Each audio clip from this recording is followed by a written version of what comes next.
প্রিয় আমার প্রাণপ্রিয় সংগঠন গণ অধিকার পরিষদের অঙ্গ সংগঠন ছাত্র অধিকার পরিষদ, যুব অধিকার পরিষদ, শ্রমিক অধিকার পরিষদ, যারা এখানে উপস্থিত হয়েছে সবাইকে আমার পক্ষ থেকে আন্তরিক শুভেচ্ছা অভিনন্দন।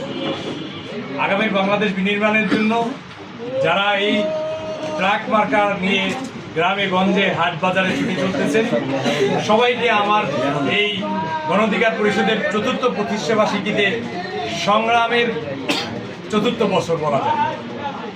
কারণ রাজপথ থেকে গড়ে ওঠা গণ অধিকার পরিষদ এটা কোনো কারো বাপদাদার, যারা এখানে আছেন কারো বাপদাদার পরিচয় নিয়ে এখানে আমরা উপস্থিত হইনি। আমরা সকলে মিলে গণ অধিকার পরিষদ প্রতিষ্ঠিত করেছি। প্রত্যেকের মেধা, শ্রম, ঘামের মাধ্যমে আমরা অর্জিত হয়েছি। আজকে জুমায়ের সাহেব গণ অধিকার পরিষদের ভান্ডারী উপজেলার সভাপতি যে কথাটা বলল, সে তারও ত্যাগটি দীক্ষা এখানে অনেক বেশি। আমি এই ভান্ডারিতে লং গার্ডে নামতে পারছিলাম না, তার এই লং গার্ডে বাড়ি, সে এখানে মানে ব্যাপক নিজের জন্য অর্থাৎ সৎ থাকলে যেটা হয় তাকে কেউ কিন্তু ফিরিয়ে রাখতে পারে না।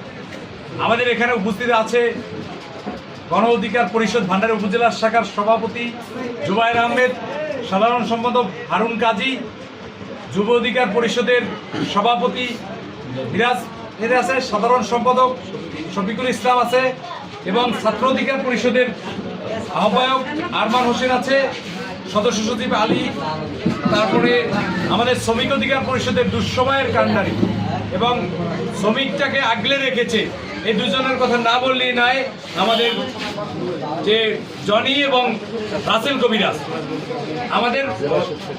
আমাদের গণ অধিকার পরিষদের যে উপজেলার সাংগঠনিক সম্পাদক সোহাগ ভাই।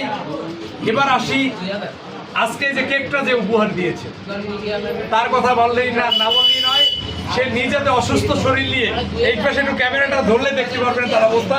আমাদের উপজেলার ভারপ্রাপ্ত সভাপতি গণ অধিকার পরিষদের জনাব নাসির হোসেন, আমাদের যে তরুণদের মধ্যে যার মুখে একটা হাসি থাকে সবসময়, যে হাসি দিয়ে ইতিমধ্যে ভান্ডারিয়া পৌরসভাটাকে জয় করে নিয়েছে আমাদের 26 মুন্সিকই। হাসি দেখলে বুঝতে পারবেন আমাদের সদস্য সচিব পৌরসভা গণ অধিকার পরিষদ। এরকম অজস্র নেতা কর্মী উপস্থিত হয়েছে। আমাদের আরেকজন প্রবীণ বলা যায়, আপনারা দেখেন চেহারাটার ভিতরে তার, আমার নিজ ইউনিয়ন উত্তর ভিটাবাড়িয়া সভাপতি, তিনি এই অনুষ্ঠানের সেক্রেটারি নবীন এবং প্রবীণ